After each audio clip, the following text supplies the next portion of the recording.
Madami na ang buhay na nawawala at nagkakasakit. Madami ng doktor ang napapagod. Madami ng frontliners ang nagbubuwis ng buhay para labanan ng virus na COVID-19. Magandang araw sa inyo mga kaibigan.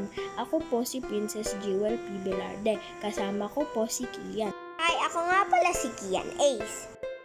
Nandito kami para magbigay ng mga ilang paalala sa pag-iwas sa COVID-19.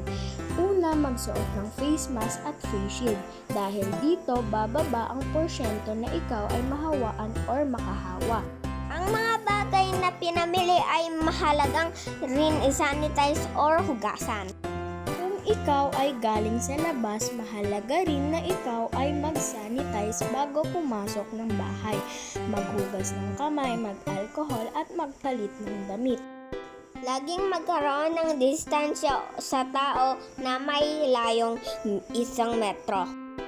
Huwag kalimutan magdala ng alcohol lalo na pag nasa labas. Mahalaga rin na ikaw ay mag-vitamin C.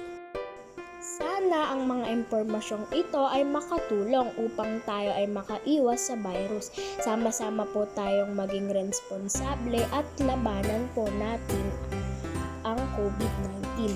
Maraming salamat po sa pakikinig. Paalam!